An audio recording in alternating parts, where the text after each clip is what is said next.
ভারতের উত্তর পূর্বাঞ্চলীয় ৭টি রাজ্য নৈসর্গিক শোভা, প্রাকৃতিক সম্পদ ও সাংস্কৃতিক বৈচিত্র্যে ভরপুর। পাশাপাশি বছরের পর বছর ধরে এই সেভেন সিস্টার্সের মণিপুর রাজ্যে অব্যাহত সশস্ত্র আন্দোলন। বিগত ৫০ বছরে বিভিন্ন উপজাতীয় গোষ্ঠী নিজেদের অধিকার রক্ষায় লড়াই করে যাচ্ছে। মণিপুরে হিন্দু সংখ্যাগরিষ্ঠ মেইতেই এবং খ্রিস্টান সম্প্রদায় কুকিদের মধ্যে রক্তাক্ত সংঘর্ষ শুরু হয় ২০২৩ সালের মে মাসে।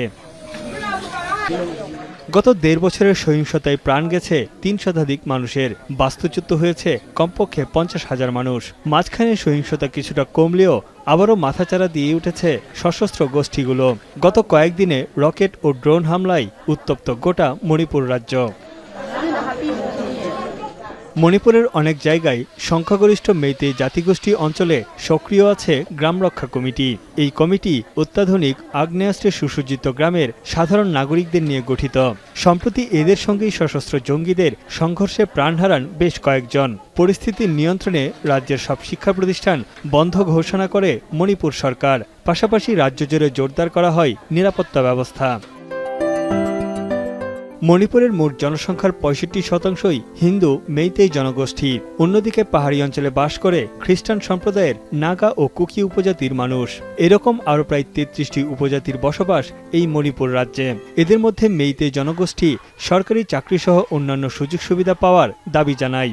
রাজ্যের হাইকোর্ট তাদের দাবি দেওয়া বিবেচনায় নিয়ে আদেশ দিলে সংঘর্ষ দানা বাঁধতে শুরু করে অন্য গোষ্ঠীদের সঙ্গে। এছাড়া পাহাড়ি অঞ্চল থেকে বেআইনি দখলদারদের উচ্ছেদের ঘোষণা দেয় রাজ্য সরকার। সেখানে বসবাসরত বেশিরভাগই ছিল কুকি জনগোষ্ঠী। ধীরে ধীরে জাতিগত এই সংঘাত ছড়িয়ে পড়ে গোটা রাজ্যে।